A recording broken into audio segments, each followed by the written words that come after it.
Si bien, como dijimos, el anarquismo expropiador tuvo su auge en el pasado y su influencia en la actualidad ha disminuido significativamente, muchos de los principios y valores que marcaron esa forma bien particular de acción directa siguen siendo relevantes y en pleno uso. Con esto quiero decir que hoy en día, aunque casi de manera imperceptible, hay movimientos anarquistas y no anarquistas que usan la expropiación. Algunos movimientos llevan adelante ocupaciones de espacios abandonados o no utilizados, buscando crear ahí comunidades autónomas basadas en la solidaridad y la cooperación. Estas acciones tienen en el fondo o reflejan la idea del anarquismo expropiador de tomar el control directo de los medios de producción y de todos los recursos para el beneficio colectivo. En la descripción del video les voy a dejar algunas notas periodísticas en relación a este tema. Sin ningún lugar a dudas estamos hablando del denominado movimiento Ocupa. Tal vez podríamos decir la actualización del anarquismo expropiador. Si bien es un fenómeno de la ciudad, no deja de ser una herramienta utilizada por muchos anarquistas. Básicamente, la idea es tomar y ocupar un terreno, una casa, un galpón o lo que fuera que esté inhabitado y generar allí toda una movida cultural desde alojamiento hasta teatros o bibliotecas. Cuando digo inhabitado no quiero decir ni abandonado ni sin dueño, por lo que estas tomas pueden generar algunas críticas o polémicas. Más allá de eso, y si bien lo vamos a ver en el apartado de las críticas, muchas tomas y ocupaciones no se hacen bajo esa idea anarquista, sino como un negocio, con lo cual los límites éticos y morales de las mismas son tan finos que es difícil determinar si se trató de una expropiación anarquista o un mero delito común. En relación con esto, les planteo un problema que espero genere el debate en los comentarios. El individualismo defiende la propiedad individual, es decir, cualquier bien que quede al margen de lo colectivo, que no pueda ni ser controlado, ni compartido, ni usufructuado con el colectivo. ¿Cómo solucionamos esto? ¿Qué pasa si un anarquista de tendencia colectivista quiere expropiar a un individualista? Los espero en los comentarios y debatamos o ensayemos algunas soluciones que se les pueda ocurrir en este sentido. Es importante sí tener en cuenta que aunque existen movimientos y acciones que se alinean con algunos principios del anarquismo expropiador en la actualidad, el contexto y las formas de lucha han evolucionado, con lo cual las estrategias y las tácticas adoptadas por los movimientos contemporáneos reflejan ciertas particularidades de la época y de los desafíos que plantea la actualidad. Argentina y Uruguay fueron países donde el anarquismo expropiador tuvo una presencia destacada y dejó una huella más que significativa en la historia de los movimientos anarquistas de la región. En Argentina, el anarquismo expropiador cobró fuerzas a principios del siglo XX. En ese momento el país estaba experimentando un gran crecimiento económico y una concentración de la riqueza en manos de una élite privilegiada, mientras que claramente la clase trabajadora sufría condiciones laborales precarias y desigualdades sociales cada vez más crecientes. Como notarán, se replican las condiciones necesarias para el surgimiento de la expropiación que vimos hace un ratito nomás. Uno de los nombres más reconocidos del anarquismo expropiador en tierras rioplatenses fue Severino Di Giovanni. Nació en Italia, emigró a la Argentina allá por la década de 1920. Junto con su grupo de afinidad, llevó a cabo una serie de acciones de expropiaciones y ataques contra instituciones y figuras de poder, por ejemplo en apoyo a los italianos Sacco y Vanzetti, que estaban siendo condenados en los Estados Unidos. Este grupo se dedicó a difundir ideas del anarquismo a través de la publicación de periódicos y panfletos, financiado por supuesto a través de lo conseguido mediante las expropiaciones. De más está decir que su nombre se hizo prontamente popular y se ganó la persecución feroz de la policía y el gobierno argentino. Mismo contexto se da para el Uruguay, lo que posibilitó el surgimiento de la misma estrategia expropiadora. Y ese mismo contexto hizo que el grupo de afinidad de Severino Di Giovanni promoviera acciones expropiadoras en el Uruguay. Uno de los eventos más emblemáticos fue el asalto al Banco de la República de Uruguay en 1928, que pasó a la historia como el asalto del siglo. El grupo liderado por Di Giovanni logró asaltar el banco y llevándose un jugoso botín. Ese robo tuvo un fuerte impacto simbólico y político y generó debates y repercusiones tanto en la sociedad uruguaya como en toda la región. Por la enorme trascendencia de este anarquista por estas tierras, unas clases más adelante le vamos a dedicar una clase en particular y ahí podremos recapitular todas sus expropiaciones, que no son pocas, y sus atentados, que tampoco fueron pocos. Algo bastante curioso, si bien en Argentina ya se encontraba abolida la pena de muerte, Severino de Giovanni fue ejecutado en 1931. Para el que le interese ya ir viendo y conociendo algo de la vida de este tremendo personaje anarquista, les recomiendo la lectura del texto El idealista de la violencia de Osvaldo Bayer. Más allá de esto, como les dije, vamos a dedicarle una clase y ahí veremos en pormenor su vida y su acción revolucionaria. Ya entrados en la década del 30, comenzaron en el Río de la Plata los experimentos de las dictaduras militares, con lo cual las fuertísimas represiones hicieron muy difícil la continuación de la táctica expropiadora. A modo pura y exclusivamente ejemplificativo, vamos a hacer una pequeña lista de los máximos exponentes de la expropiación anarquista. Ya lo hemos mencionado a Severino Di Giovanni, Miguel Arcángel Rosigna, argentino y colaborador de Severino Di Giovanni. Participó en numerosas acciones, incluyendo el famoso asalto al Banco Nación de Buenos Aires en 1930. Buenaventura Durruti, aunque no fue exclusivamente expropiador, se le reconoce como una figura importante dentro del movimiento. Este anarquista español se destacó durante la Guerra Civil Española y llevaron a cabo distintas expropiaciones para financiar la revolución social y la resistencia contra el fascismo. Renzo Novatore, filósofo y poeta italiano, a quien podríamos considerar el padre fundador de la expropiación individualista. Promovía la autonomía individual y la acción directa como una forma de resistencia y de liberación, o sea, expropiar como forma de financiar la liberación y la autonomía. Metámonos en cuestiones relacionadas a las polémicas surgidas en relación a la práctica de la expropiación anarquista.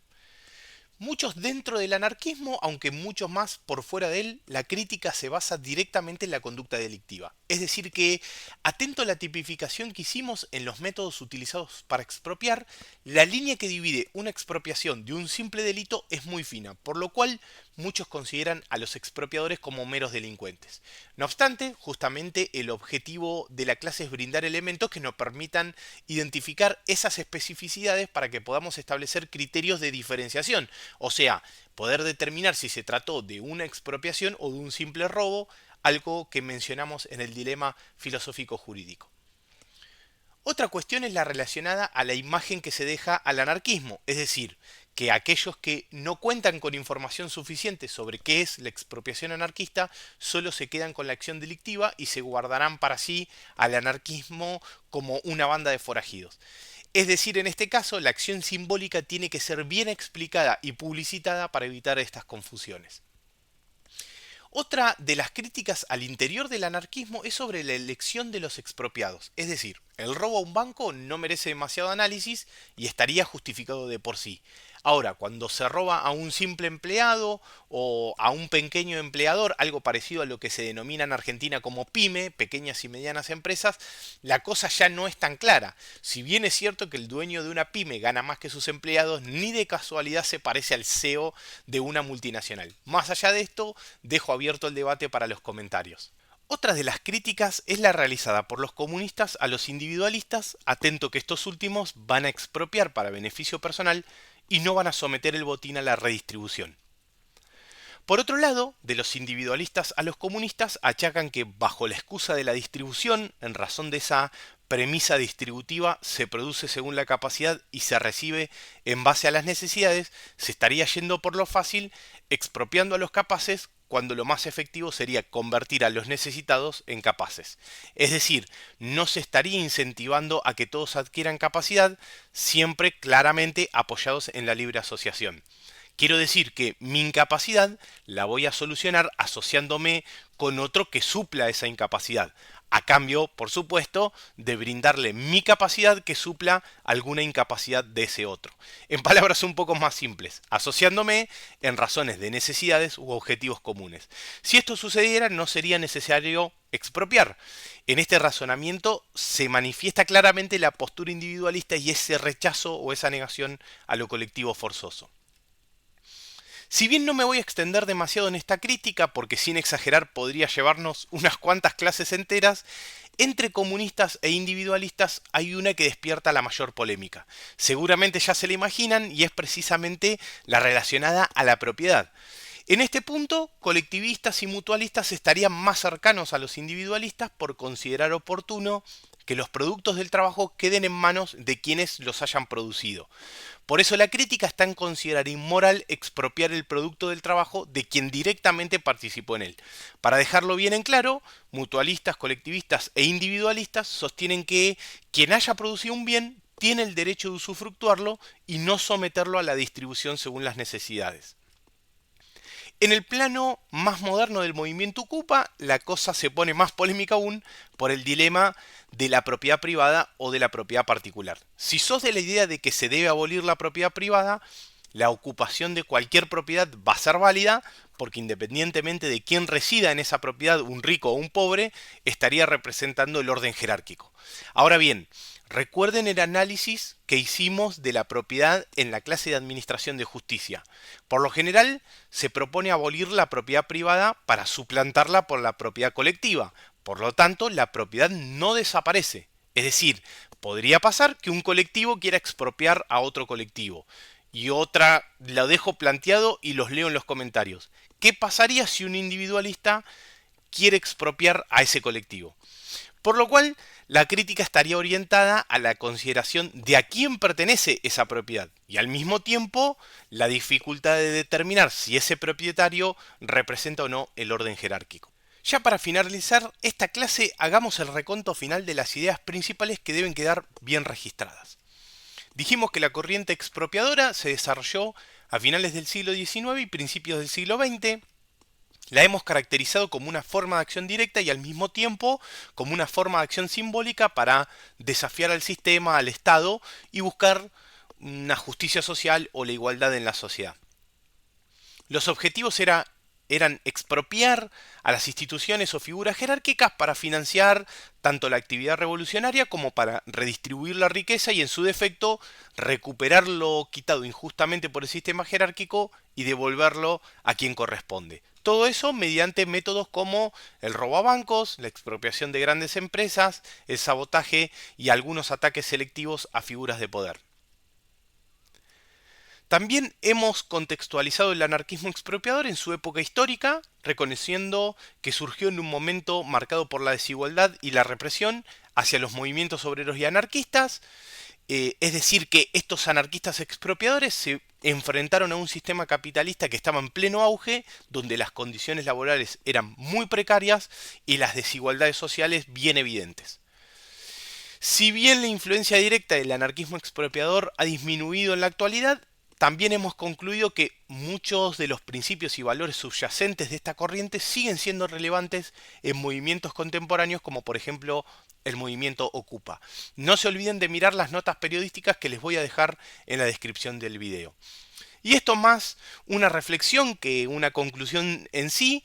En última instancia, y pese a las críticas o a las objeciones que le podamos hacer a la expropiación, es importante destacar que esta forma de acción directa nos va a invitar a reflexionar sobre las formas de lucha y de resistencia contra las injusticias del sistema y sobre todo nos va a invitar a cuestionar las estructuras de poder y buscar alternativas más equitativas y solidarias. Creo que después de lo visto en la clase podemos comprender mucho mejor las diferentes perspectivas y estrategias que han surgido desde el anarquismo en la lucha por una mejor forma de organizar la sociedad y de la emancipación individual. Bueno, gente, nueva clase finalizada con un tema más que interesante, por lo cual los espero a todos en los comentarios, ya sea, como siempre les digo, para alguna crítica, alguna recomendación o alguna clase que quieran que se prepare y que se dé en la cátedra. Les dejo un gran saludo, nos encontramos en la clase que viene, no se olviden de suscribirse al canal y de dejar un pulgarcito arriba, así cada clase que nosotros subimos puede llegar a más gente. Les mando un enorme saludo y nos encontramos en la próxima clase. Antisistema, antigobierno.